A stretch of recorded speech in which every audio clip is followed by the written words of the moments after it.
Il restauro dei beni culturali ha in Regione del Veneto, nell'ambito della formazione, tanta attenzione. Sono 20 milioni le risorse destinate dal 2016 a oggi, 2,5 milioni all'anno proprio dedicate solo al tecnico dei beni culturali e ovviamente artistici. E stiamo parlando di un percorso triennale di alta qualificazione, tutti peraltro poi sono occupati.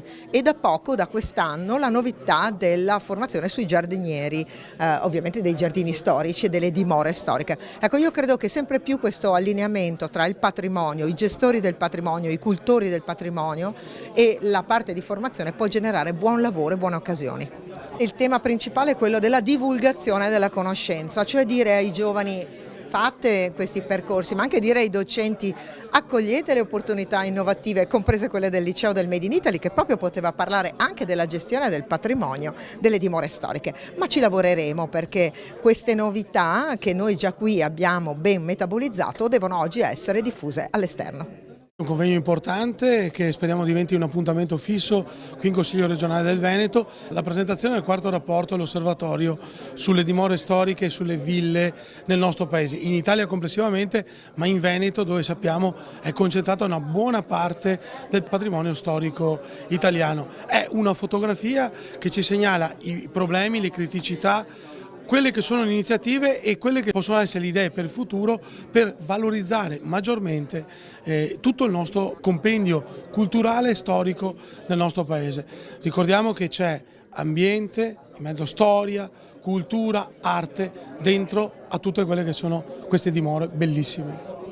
Già il convegno in sé, il fatto di trovarsi nella sede del Consiglio regionale è un dato importante del dialogo permanente che c'è tra i proprietari di dimore storiche private e la Regione del Veneto. Dopo il convegno ci ha illustrato molti dati che permettono di valorizzare il patrimonio delle dimore storiche italiane, ma non solo in quanto fabbricati, ma in quanto al rapporto del territorio, cioè le filiere del turismo, dell'artigianato, del commercio e delle figure professionali che ci sono dietro a questi settori. È stato felicemente ricordato anche il turismo delle radici, il turismo che ogni anno cresce di più degli oriundi italiani nel mondo e veneti in particolare nel nostro territorio. Quindi la visita non solo ai capoluoghi di provincia ma anche ai borghi e quindi anche delle dimore storiche che ci sono in questi borghi. Anche questo è stato molto sottolineato questa mattina, l'incrocio tra dimore storiche e i borghi, e quindi ben venga questo continuo flusso anche degli italiani nel nostro territorio.